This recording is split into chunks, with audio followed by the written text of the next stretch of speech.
What's good, people? Welcome to another episode of The Agenda. I've got James Lewis with me. James, what's good, bro? Apparently not Arsenal, but... Wait. Banter. All right, all aboard the banter bus of James today. And to my bottom left, or it might be my bottom left, I don't know what it's for you guys. But we have Mr. Abbas Yunus. Abbas, what are you saying, bro? Well, I can't lie, I'm all blessed, Pep proving me right, as usual. Chelsea winning, everything's good. Super Bowl soon. Life's blessed. Sounds good. He's actually right for once. Last but not least, we have... I'm going to call you... Shall I call you Talk Sports Ollie Stevenson? You can if you want, mate. It's a factual statement, I guess. I do like that. It is a factual statement. You can say it for you too, though, yeah? That is true. Yeah, we do work at Sport. Are we going to call Sport Toni now? Nah, man, I belong to the zone, man. No, he's always Oliver Toni, forever. Award winner, yeah? Hey, okay, cool. One thing we will not do is throw governments out, all right? Really? We're not allowed to? Nah, not like Even if there's a fire? Even if there's a fire. Oh, thanks, guys, for tweeting. That was fun. Cute. All right, but let's get straight into this. City... Liverpool 1, City 4. This was the game where we thought if Liverpool were going to be in this so-called title race, this was the game to win it, and they got mashed up 4-1 at home. Obviously, Alisson decided to become David De Gea, or even worse than David De Gea before. He decided to become a crap keeper, which was weird. But guys, first things first, I know, Abbas, you really want to get this off your chest because you did say that you said from like the original pods back in the day that no one should doubt Pep Guardiola. So tell us why you're right. Tell us why we were all... Well, I didn't doubt Guardiola, but they weren't playing well at the time. But you still said... Didn't you say like the title will be wrapped up? No, I never doubted him either. Some people will call him Fraudiola, but Abbas said the title will be practically done by the end of February, and now it's kind of coming to that. I don't want him to be right, but Abbas, take it away, bro. Tell us why. Tell us what happened.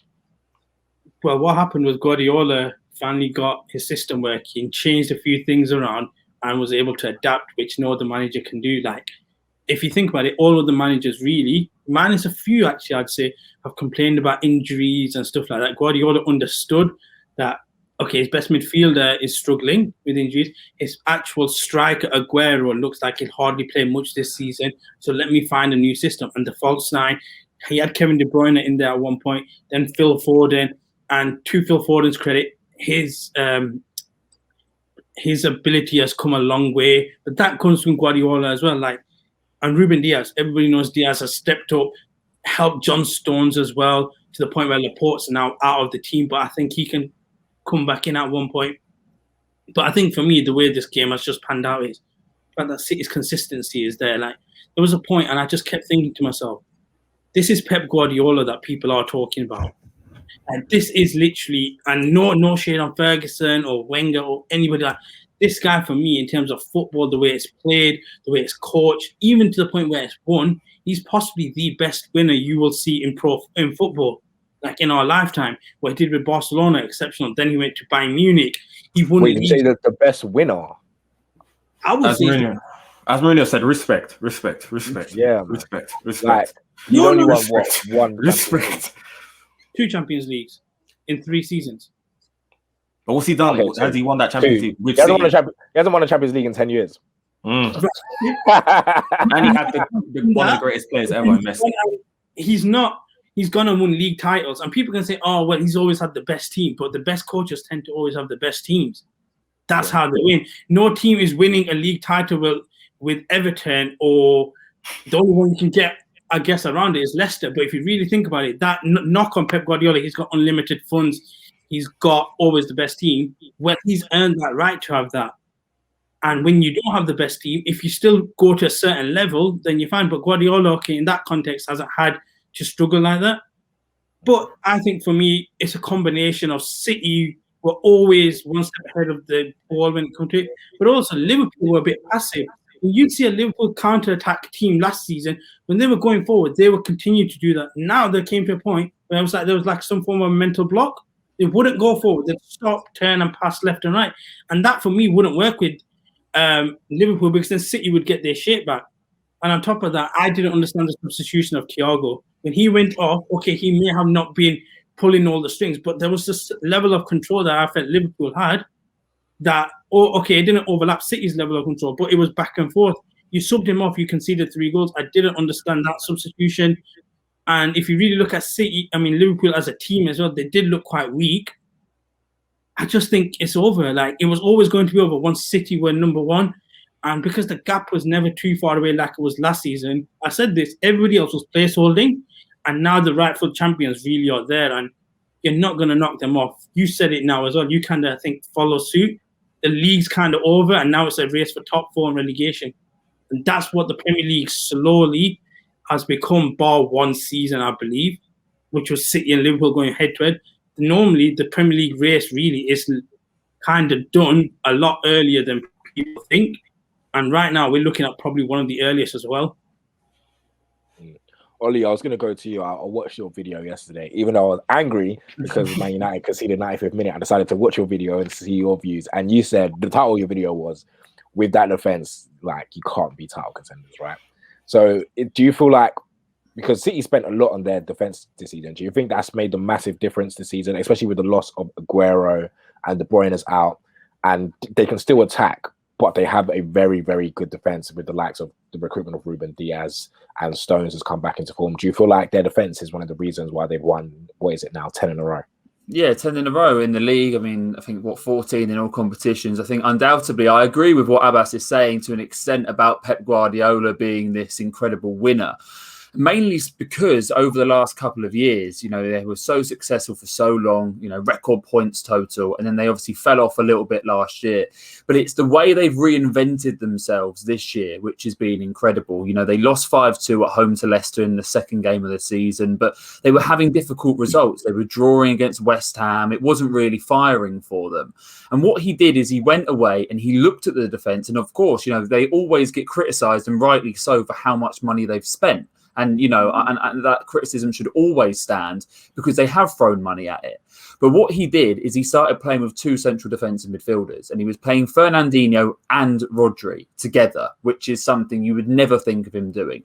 And he went away to Old Trafford and they drew 0-0, and he was delighted with that. And it just felt so alien. It felt a million miles away from this Pep Guardiola that we know and love. And because he plays this, fantastic brand of football, which we can all appreciate whether we hate Man City or not. But then came the Chelsea game. And that's when he began to amalgamate all of the different kind of characteristics that team have. What word? Sorry, what a word. Sorry, I was just going to carry on, mate. Sorry. Sound like Simon Jordan or something. I know, honestly. But Simon Jordan. He joined it all together, and that's exactly what was so fascinating about that Chelsea game. Is, to me, it kind of came out of the blue. I didn't think that they would attack, because at the time they weren't playing this free-flowing football that they were doing. And then this evening, he doesn't go with the 2 CDMs because he hasn't been using that much. I think he's developed that to use in the Champions League. I think we've seen plenty of times where he's overthought stuff when they lost against Lyon, and they've always, the Champions League is the reason that he was appointed as manager, right? And he's never won it, and he's never got close to winning it because he overthinks it. But because of obviously the struggles that Liverpool are having at the moment, it mainly to do with personnel, and for me, because Henderson and Fabinho aren't in the middle, I think is the crux of the problem. He changed it at half time, and he then went 4-4-2, and it freed up the way that they attacked. And I just think that ultimately, they are going to win this league. They're 5 points clear with a game in hand. They have, drawn 5 and lost 2, so it hasn't been a completely unblemished season. But I just think that you have to give unbelievable amounts of respect, because to me, it almost feels like Sir Alex Ferguson when he reinvented a side. Guardiola, I thought he was going to go. His contract was up, but then something rejuvenated him. He signed a new deal, and I think they're going to reap the rewards because they just look brilliant. And I said to you off air, sometimes you just got to hold your hands up and say, look, if a team goes on a run that they have done, like when Liverpool did at the beginning of last season, so what if they win the league? Because you can't compete with that. And sometimes you just need to applaud excellence. No, you're right there. I can't fault you there as much as I hate City. I don't hate. Actually, I'm lying. Yeah, I do hate City. I'm a United fan. I can. Hate City. You should. I should. No, I hate Liverpool more, but I hate City. But you're right. To go 14 games unbeaten, they won They haven't lost in 2021. Like we're well into February now. It's like Valentine's Day next week, and they still haven't lost yet. But that's what can I say? You can't doubt Pep Guardiola and his tactical master classes that he puts on. James, I'm going to come to you. I know we spoke on the pod and we said how like City, because at the start we were getting onto Guardiola. We said like maybe he's not the right. Well, this was before pre-contracts, right? So this was a speculation. Maybe we're saying, he overthinks it too much. What's he doing now? I want to come to you, James. Is it so? We all agree in City up for the title, right? For me, Yeah. Okay. Okay, so we're all agreeing City for the title. James, who do you think is just the team? Let's say because they're not going to win every single game, right? They're more likely not going to win every single game for the rest of the season. So if there's any team out of the top 4 to maybe challenge them, I don't want to use the term race because that term title race has just been rinsed all season. I don't want to say that Man United are title contenders, but if you had to put your money on a couple teams, or maybe it's just one team now, who would be that team to maybe try and battle City try and make it interesting for the neutral? I'd still say Liverpool. I think right now they're going through a bad spell, but City was going through a bad spell at the start of the season and they managed to claw it back. I think Klopp just needs to go back to the drawing board, kind of like what Guardiola's done, and just find out what the problem is, because it's clear that they've got some kind of. It seems like they've got a voodoo at Anfield now, so it's like they've got to find out what's going wrong there, find out what's going wrong with Salah, and their attack just doesn't look how it did last season. I think there's a big difference there. But I think because Liverpool won it last year, I think they can put results together. Whereas the teams above them right now, I'm not too sure about them consistently staying there. So I'd say Liverpool. This is the thing, because I had an argument with JJB, or Jordan Terran Bright, for people that know. I had an argument with him the other day, right? And everyone was saying, I still consider Liverpool to do it because of what they done last season. No. But what, like, me personally, I don't get that, because right now, if I look at the table, where's City, where's Liverpool? Liverpool are third, right? No, are they third? Fourth. Liverpool are fourth. Even worse, Liverpool are fourth, 10 points clear, 10 points away from City, and City have a game in hand. So I don't see them getting 13 points over City, number one. The closest team to City, whether we like it or not, is Man United. Fair enough, Man United have their ups and downs, and we can talk a whole hour on Man United if we really wanted to. But why is it because of last season that people see Liverpool? Because this is not the same Liverpool team as last season. As you said, the midfield isn't there. Van Dijk isn't there. They barely have their signs like 2 centre-backs, makeshift centre-backs, and the midfield isn't there.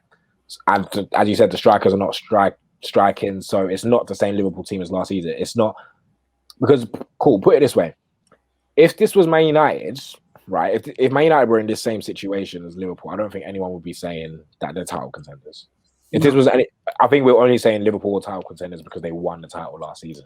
But from what they've shown me this season, I trust them more. The teams that are above them, I trust Liverpool more than I trust those teams. So, okay, cool. I don't trust Man United as much, but I trust them over Liverpool right now. What has convinced you over these past couple of, because they've lost back-to-back home? I'm not doing it by form. Okay. I'm not doing it by form. So they lost at home again today.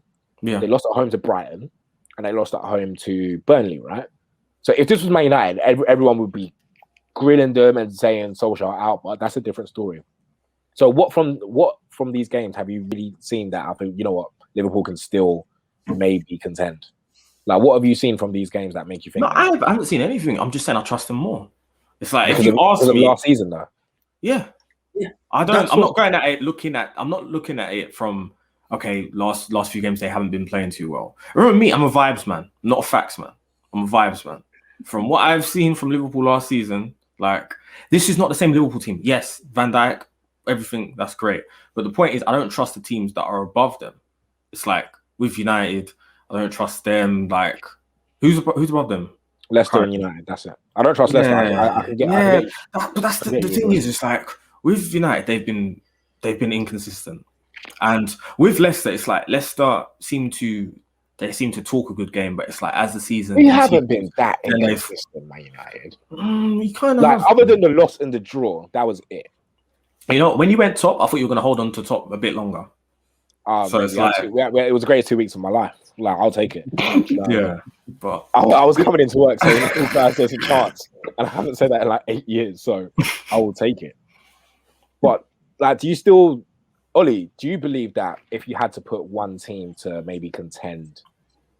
This is me trying to push the Man United only because Man United is still second, whether you like it or not. They're still second. So, do you still see Liverpool as a team to maybe try and contend City, or do you still feel like even Man United could? I think this is what it's coming down to, right? Because it's been such an incredible season, as everyone's saying. You know, so many times different teams have had bad runs of form, and as well as City are doing, you just feel that there's that chance they could go on a really bad run of form. Now, in terms of you pushing your United agenda, you've still got to play them, which is massive. So because you've still got that game, obviously, if you do win it, then it's a big swing, right? But in terms of Liverpool, I can also understand where James is coming from, but mainly because Davis and Kabak have come in and obviously haven't played yet. But sooner rather than later, they are going to have to play, okay? And Liverpool have got, I think not an easy run of fixtures, but certainly they've got City out the way now, right? And Klopp thought this was too early for them to come in. And as I kind of alluded to earlier, I think putting Fabinho and most importantly Henderson back in the middle. Henderson's ability is certainly questionable, but it comes down to his desire and the way that he's a glue, right? He just sticks everything together. The front three today aren't any different for Liverpool. It's still Salah, Mane, and Firmino, and Firmino's rightly gets a lot of criticism for his goal scoring record, but he still makes them perform. But without Henderson in there, it was Thiago who we can discuss till the cows come home because he's polarising opinion. Curtis Jones and Wijnaldum as a defensive midfielder. It's a million miles away from what it was last year. So look, with respect to Leicester, and it's easy just to push them to one side. I don't see enough from them. I think that they're going to have to perform to the peak of their powers to get top four. I just do live in hope because I love a title race. Obviously, supporting Newcastle, I'm not involved. So I watch it from afar and I enjoy there being some sort of drama, right? And I just think you can argue for both of those sides. But at the moment, for me, it is Man United just because you've got them. It's late February and it's a really important game. And, if you do win that, I don't think you will, but if you do win that, you then maybe begin to open up some sort of discourse and certainly some kind of feeling in the City camp where there's just a couple of nerves because, as we said, at the moment, they just look unplayable. So let's say hypothetically, if Man United are the so-called people to contend City, what do you feel like they need to do differently to try and reach the heights of City? Believe. Ollie doesn't believe. I think that's the main thing. Like, the team actually does need to believe. Like, if you talk to a lot of Man United fans, like you will say, like not a prime, but if you were to say to a Man United fan, do you think you can win the league title? A lot of them will say no, right? Yeah, that's just we're being realistic. Just ask Ollie, isn't it? That's the thing. As soon as you get the manager to believe that you can win the title, then I think that might. No, but come on. When we were first, of course, people in the camp could believe that we could win the title. Like we were first. Do you know what I mean? It helped that you. I don't like how we backed off though. That sounded very like. I never said we was in the title race. Like it just seemed like it was very much like just ignore United. That's a bit. It's not really the kind of vibe you want in the camp, though. Like, no, it's not. And I do kind of get it yesterday because he did say it. Like, I think that was more the way we played. We didn't look like title chasers. I think that's where he was trying to come across. That's the way he was trying to come across because obviously it was such a weird one yesterday. Man United looked so comfortable. So comfortable in the first half. I thought that was one of the. And I'm even going to get onto the comments he made, but. In the second, he said we played better in the second half than we did the first. But I'm sorry, that was one of the most comfortable first halves I've ever seen Man United play in a very long time. And then 2-0 going up. And then we just... sorry. We just... I had to calm down for a second. But we just seemed to just capitulate in like 7 minutes. And then we come back with terrible keeping from Olsen, to be fair. And last minute... It's one of the ones you hate to see, especially at Old Trafford. I still feel like Old Trafford this year, like I think like what you say about believe. I think teams that come to Old Trafford now believe they can come and get something. 100%. Like not the idea of we're going to. I think the same with Liverpool now. I think if teams now go to Anfield, I think it's anywhere though. Even Emirates, I think it's just the lack of fans and stuff like that. There is no atmosphere and stuff like that. Yeah, no atmosphere helps. But I feel like over the years as well, I've seen as being a Man United fan, if we're at Old Trafford, it was a guarantee. People would go to Old Trafford and they'll be like, okay, guys, let's get a draw. The win wouldn't even be in their mind. Now I've seen Crystal Palace press us from the front and batter us 3-1 at Old Trafford. I've been battered by Tottenham at 6-1. Like, I don't fear anything anymore. Certain Arsenal won 1-0 at Old Trafford. And where are Arsenal on the table now? Nah, Exactly. I know you're gonna think that it's just because I'm a fan, right? But if this result holds out, why not Chelsea? For what? For the title. Because For the Chelsea title? are... Not for the title. There's no real. There's no real. Why not Chelsea for what? What's It's cheeky. Well, That is there'll be cheeky. a point behind Liverpool, so it's not the To finish behind City is what I'm saying, because that's what we're basically looking at, the team to finish second. Why not Chelsea? Like when we did this pod a long time in the season began, I said that Chelsea will win the league. I said we'd either win the Chelsea league. will win the league. No. I said our expectation is to win the league, but the worst is we're going to finish second. I still stick by that. We'll be 6 points behind Man United. And if you're who are you more comfortable with, Chelsea or Man United recently? Like, I know the new manager comes in and Man United? You'd still be more comfortable with Man United over Chelsea. Because Chelsea haven't played anyone particular. That Tottenham game doesn't count. You won by a penalty. Tuchel has done nothing. And no Kane. And Tuchel's done nothing for me yet to say, oh, Chelsea's got an identity. Like, fair enough. You don't get an identity in 3 days. But Chelsea have done nothing for me to like say, oh yeah, let's put them back in the. You're barely above West Ham. Yeah, I said this a while back.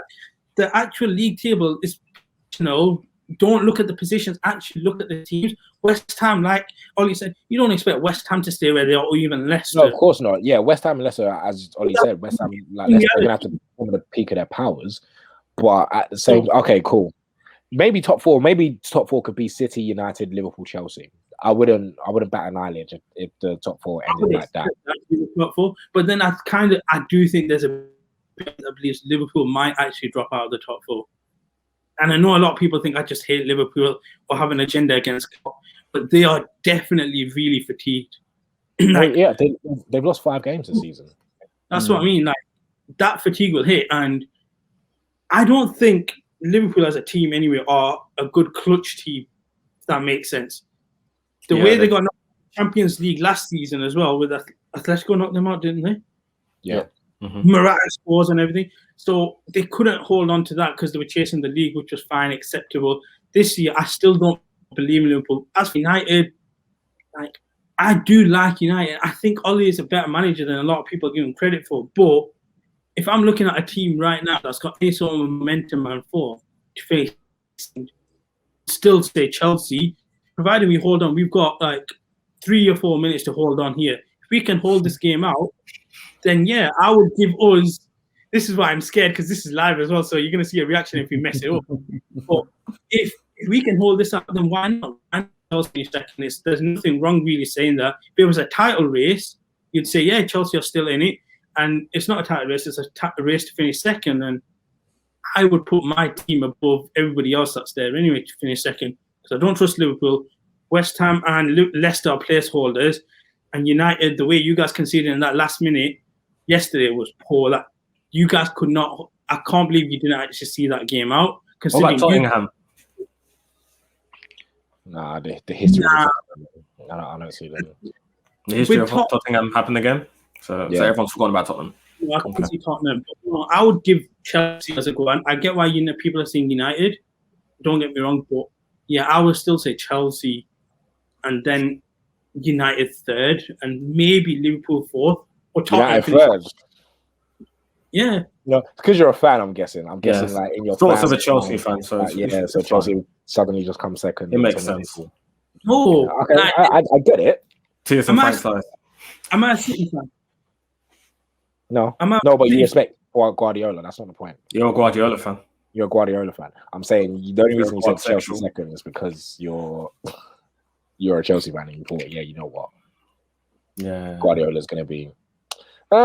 Yeah, okay, cool. I guess so, maybe. Let's quickly go on to Arsenal because I love talking about Do we Arsenal. have to? Yeah, no, I feel like we do. I feel like we have to, especially with an Arsenal fan on the pod. I feel like we should definitely talk about Arsenal. How many games have Arsenal lost this year? You have officially lost more games than you've won. Yeah. How's that possible? Now, correct me if I'm wrong. Arsenal is a big club, right? Whether we like it or not, they're still a big club. Yeah. I feel like brand. That's the big word. Brand. Big brand, big club. Take it on. We've got a lot of followers on the socials. Okay, put it this way. I feel like if this was any other club in February that has won 9 games and lost 10, the manager would be gone. Yeah. So what has listen, you can't talk for the Arsenal board. I'm just going to hear from a fan's perspective. What has Arteta done that you thought, you know what, let's just ride the process out and trust the process? Because I don't remember under Ollie Gunnar Solskjaer being this bad in February. We were never this bad under Ollie Gunnar Solskjaer. We were never this bad. We were bad. We've had our moments and we finished third, but we were never this bad. And I don't know why Arteta's just getting a free ride because of what? Because of an FA Cup that no one really remembers, which you're out of now anyway. Remember, it's a lot about owner. It's a lot about owners and like expectations and what the club wants to achieve every year. So what was your expectation this season going into last? Because it wasn't 10th. I don't think we really have expectations because we don't seem to hit them. It's like so surely that's an issue. But it's not an issue because of our owner, Stan Kroenke. That doesn't care. The thing is, he doesn't care about what Arsenal really does. He just cares about profit. Essentially. So it's like, think about it, what Roman did to Frank Lampard. He was like, you're not playing that well. I want results. Goodbye. Whereas we have Stan Kroenke that doesn't really care about the way how Arsenal is run. He just cares about how much he makes each year that he can invest into different teams. So essentially, Arteta has to get relegated to really get sacked. And at the end of the day, it's like, the FA Cup, it means nothing, but to some people it can say, no, give him a chance. He beat City, he beat Chelsea to get the FA Cup. He beat Liverpool to get the Community Shield. Like, some people will say he's got trophies to his name, so it's like we should give him a chance. Personally, I don't know what manager that would want to come into this Arsenal situation, because it's the worst it's ever been for a long time. So it's like, I just feel, and it's an owner situation, because it's like, we just have an owner that will allow things to get really bad.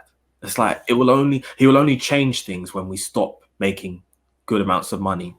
Like, say the numbers started to not add up, then you'd see people get sacked. But Arteta's got free roam, and to be honest, it's like he hasn't brought in all the players that he wants yet. So it's like, this is still an Emery team. This isn't really Arteta's team. So it's like, I understand the part of giving him time to make his own team, but like, this is awful. I'm an Arsenal fan. I'm not happy with this. I'm not taking this, but nothing you can do. So you kind of just got to back the team and just not watch Match of the Day. Just that, like, with like what you're saying with Arsenal, because I know with Newcastle and Ollie right now, it's easy, I think, to get a manager to fit Newcastle. I don't know if you guys can agree with this. Then it would be for a higher caliber manager to go to Arsenal, because there's none available. But that level for Newcastle's available. One thing I will say, though, with Arsenal is you guys got rid of a lot of dead wood in January in terms of the wage bill. So that will probably help Arteta in the summer, because I'm guessing that's logistically the only thing I can see. You get rid of a lot of wage bill. Now, all of a sudden, come summertime, you can probably sign somebody. So I would probably stick with him, because there isn't anybody. Like, who are you actually going to really bring in? And who would want to why stick with him? What have you seen managerial? Who else is going to replace him? Who's going to replace him? I get that, but okay, this was my problem. Do you remember when you guys were like 13th, 14th, which you're still not far away from, right? We're far away from that. We won't go back there. I don't know, but what I'm saying is that with Arteta, because people listen, I get tank. Listen, you know me. We watch American sports. I know what tanking and going and trusting and a rebuild. I know what it's like. We're not rebuilding. We're just but you're going through a rebuild. You're fleshing out dead wood and you're bringing in new. So you're practically like Man United went through it too. Everyone goes through a rebuild. People do it in different stages, but so I know you have to go through the bad before you get to the good. Right? Sorry, I don't think we actually go through a rebuild. We just throw a bit of money at success. Yeah, you just throw a bit of money and see what happens. Yeah. What I'm saying with Arsenal is that when you guys were playing so bad, and it got to a stage where we were talking about relegation. Did you not think any other manager? Because do you not think any other manager could have changed that? No, because how do you stop David Luiz doing No, what he does? listen, yeah, of course not. You can't. He's a madman. But at the same time, it doesn't happen every game. No, but think about it. A lot of these No, managers come to Arsenal. We've had 3 managers. We've had Emery, we've had Freddie for a little bit, good old Freddie, and now we've had Arteta. You can't stop what some of these Arsenal players do. It is like, at the end of the day, this Arsenal team, this is the thing, managers always get the blame. But then another manager comes in and Arsenal keep Arsenaling. Like, there's a lot of players that just don't carry their weight. They know they're not going to get in trouble for the things that they do, so they're able to put in these mediocre performances. So it's like, as much as I would like to change manager, but the same thing will happen, because until some of these players leave, like, that's what I blame Arteta for, giving someone like David Luiz another year, bringing in someone like Willian. That's the manager's fault, but a lot of these Arsenal players shouldn't be at Arsenal. To be fair though, just jumping in, I don't mind Arteta. I think I can understand that it was terrible, right? It was really bad. And I think I used to say this thing quite a lot. He kept on going on about crosses, which was just mental. Like, he had this fixation with crosses. I think he meant to get to the byline and cut it back like City used to do and have started to do again recently. But you were talking about dead wood, right? You've got rid of so many players. Obviously, Mustafi, Socrates, obviously Ozil, loads of players, even the youngsters going out on loan. I just felt that was so big because they could have theoretically got rid of him. It felt like they really could have. But the run of form ever since that Chelsea game was great. Win, win, win. And then the only time they've started to lose again has been Wolves. And we talk about David Luiz, and rightly so, because, he's always got this. He's just so error prone, right? He was man of the match against Man United the game before. And, it's difficult because you can't atone for the fact that he's going to then do a David Luiz because he's been sent off in that circumstance so many times. I just think it was massive that you backed him in January in terms of getting rid of the deadwood. And there's, so many wild rumours about how those players were really, he even was asked in a press conference about whether one of them was a mole, was a rat, basically. And, you shouldn't be having that in a football club. So he's obviously got a lot of stuff to deal with. And I just feel that the performances recently have been better. Now, obviously, back-to-back defeats make it all come crashing down. 31 points, 10th in the league. The league is so concertina. There's so many teams in between there and, obviously, second place that it's unlikely that you will finish in Europe. But I just think that we're seeing the emergence of loads of good young talent, not just British talent, but talent in general, because you've got Martinelli and players like that. I just think that actually Arteta is finally beginning to mould the team, and the club, by doing what they did in January, have backed him. And I think that going forward, yes, again, 2 bad results, but I've certainly seen some improvement ever since that Chelsea game. We're improving. The thing is, we're improving. We're improving, but how much are we really improving? Because we play really bad football. The problem is, it's like, when he came in, it's like, okay, he's got Arsenal defending properly, like we're getting in shape and stuff like that. And then we really started to concede. So it was like, how much are we really improving? It's like the results are slightly getting better, but it's like we still fall into this trap of just not playing good football, having awful halves.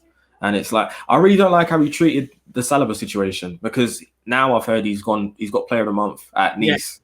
Yeah. So explain how he's not ready for the Premier League. Yet you can play people like Mustafi that you don't even. That's the thing. Mustafi's gone, so why even play him and not play someone like Saliba that deserves a chance? It's like certain situations with Arteta really annoys me, and thinks like it's like it's almost about what he thinks rather than what's actually best for the team. That's the only reason why sometimes I think, is he the man to actually help this Arsenal team? Yeah, I 100% back that. I don't know what their score ended up being, but I saw he nearly put them 3-0 up today, Nice. So I assume they went on to win. And you're right, but how often do I hear about your backroom staff? And I think that's what's always been so crazy. It's almost like Man United when you hear about Ed Woodward all the time. I shouldn't hear about these people. You had, Sven Millison, and then he left, and then obviously got Edu at the moment. Arteta's job role changed from head coach to manager. So obviously that was basically admitting that he is now almost not. not involved, but he's obviously involved somewhat to do with recruitment. But you've got a recruitment team, so I find it difficult to really put that on him. And in terms of performances, like the Wolves game, I think this is where this negative idea has come from, and rightly so. Don't get me wrong, 2 defeats is really bad, but you ran the first half. Pepe scored. Arsenal were the only team in that game, and really should have got on to win that game. And I know this is football and things do change, but again.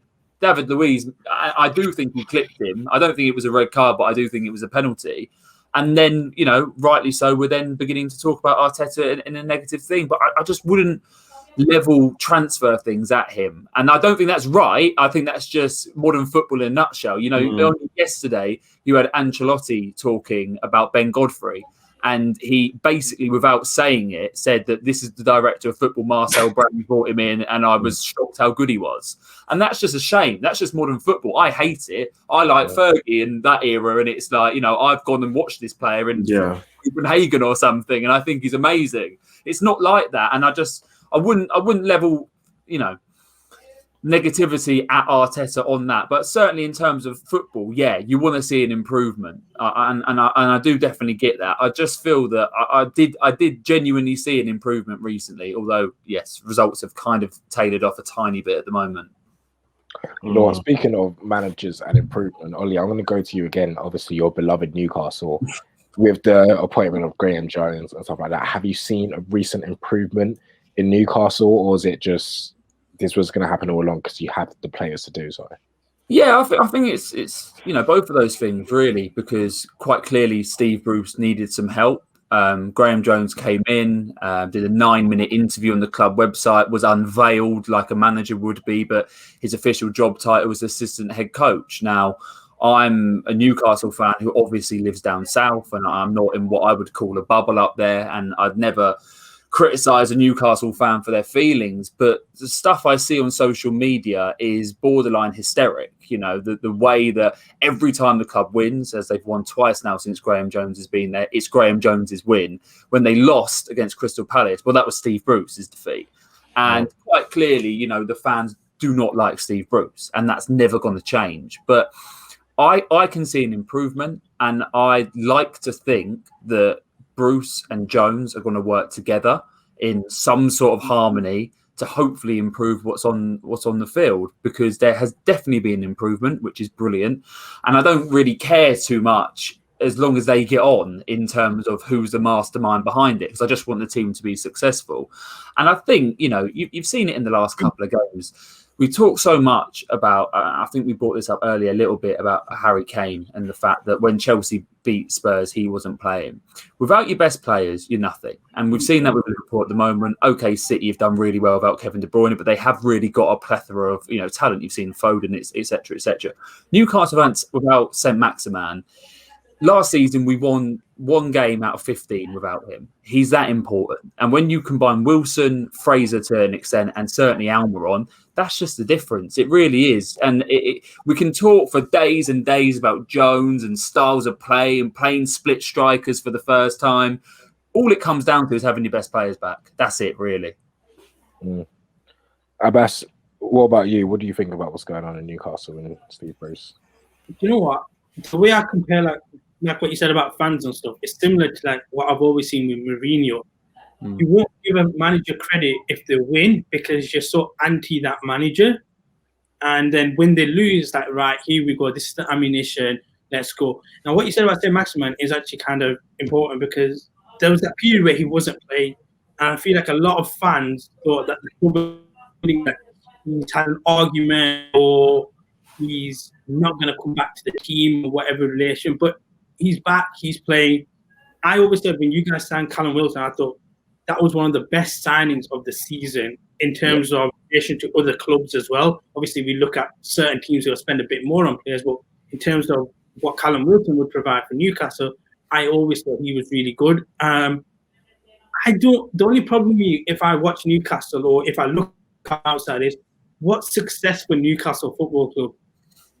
You're not playing for Europe. You won't really be relegated because that would be a disaster. Where do you is it just cup runs or is it just finishing the top half of the season? I wouldn't be able to, if I was just on the outside looking in, which is what I am, I wouldn't know what success would be for a fan to be happy with their manager. I think basically you just look at West Ham and to a lesser extent Leicester, but I wouldn't really say Leicester because they've had years of genuine improvement. But West Ham has been a flash in the pan, really. It's come out of nowhere this season. So I think Newcastle fans, and rightly so, don't expect to finish in Europe. That would be a ridiculous statement, but they long of it. They think they hark back to the glory days at the turn of the century when we were beating Barcelona in the Champions League and going on, even in the UEFA Cup, the Intertoto Cup. Effectively, we won it. There wasn't a final; we just got furthest in the UEFA Cup and apparently got a trophy, which is our only trophy since the '60s. You have that with Pardew and Cisse and stuff. That season, is that basically what you're saying? Just try to get something close to that as a recent memory, I guess. Yeah, 100%. And it's funny you say Pardew because even he was basically chased out of the city because, they never took to him because he was Ashley's man and, the Cockney Mafia, of course. But yeah, basically, yes, I think Newcastle fans dream. And I think we're right to dream because whether people think we're a big club or not, there's still 52,000 fans that turn up week in, week out. And despite the football that's on show, have this incredible love for the side. So yes, I'd say ultimately challenging Europe would be suffice, but until then, that's why someone like Steve Bruce, even if he was to be sacked and Graham Jones come in, until really you do challenge those European places, then there's always going to be criticism fired at you, and rightly so. Really, I don't think we should necessarily be up there, but then there's always going to be West Ham, right? And if you see West Ham, why not Newcastle? That's true. So do you feel like obviously you've got your best players back? St. Maximan got back, he looked pretty decent the other day, and Almiron getting 2. Do you feel like maybe there's a chance for you to kind of creep up the table, or you're just taking it game by game and just seeing how it goes? Do you know what? If we look, I don't think Steve Bruce is going to go anywhere. I think they've made their change by bringing in Graham Jones, but I didn't think Steve Bruce was ever going to be fired because it's similar to what James was talking about in Stan Kroenke. Obviously, Mike Ashley doesn't really care as long as he's still getting the money and as long as we're still going to stay up. But if we were ever to get rid of Steve Bruce, I think now would be the time. We've got a 10-point buffer between us and Fulham, and I think Fulham are amazing, right, in terms of the way that they try and play football.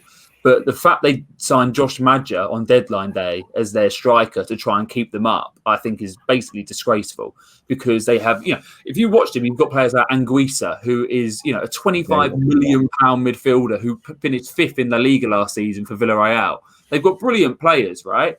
But I don't think they're going to, if they stay up, it won't be because of Newcastle. So I think, yes, certainly we should be now looking ahead up the table, certainly not back.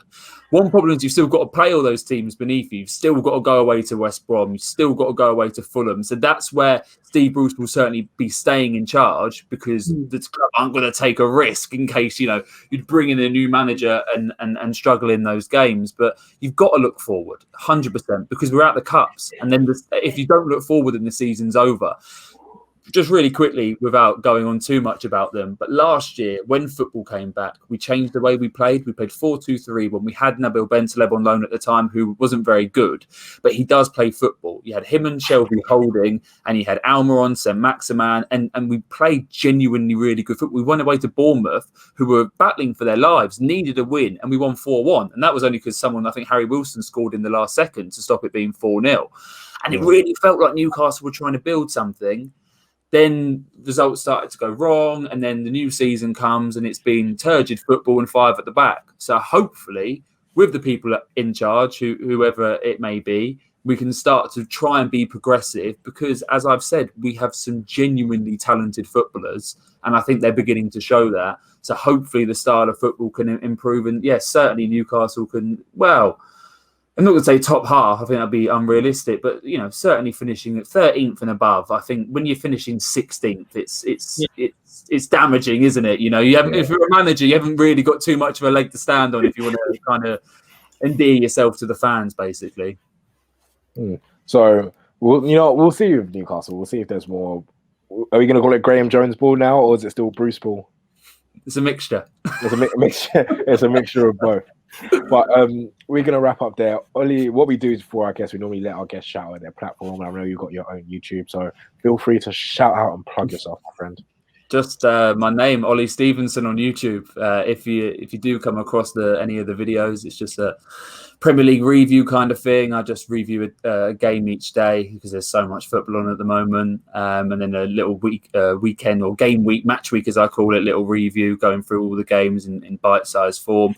I do something called the Big Questions, which I've been pleasure to have Toni on once, just talking about something big. There's so much football, haven't really been able to do that. And then the A to Z of football, just looking at a particular club in chronological order. So next week it'll be Crystal Palace, I believe, next Friday. You got any guess for that? You got a guest booked for that? You know what? I got stung once by previewing Brighton and Bobby Zamora, then it fell through, and I was a bit embarrassed now. So no, but the main person I've got in my phone book is Darren Ambrose. So I was gonna say Ambrose. Yeah, I was gonna say message Ambrose. Yeah, you could definitely come next Friday. It won't be Darren Ambrose, and you'll realise so that's a sneak preview how it all works out.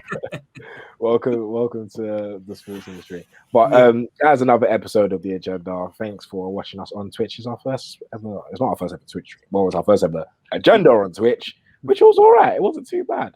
You know what? Yeah, you can follow up. You know what? I don't even need to say you can follow us on that. Now it is on the banner. Look at that. We are getting somewhere in life. But guys, thank you so much for watching. Till next time, we are going to be live at. I was going to say in less than an hour to have a massive Super Bowl preview. We've got Ryan Conway from The Athletic, Sam Shinoya from Undiluted Media, Super Bowl 55. Don't miss out, guys. Until next time, peace out.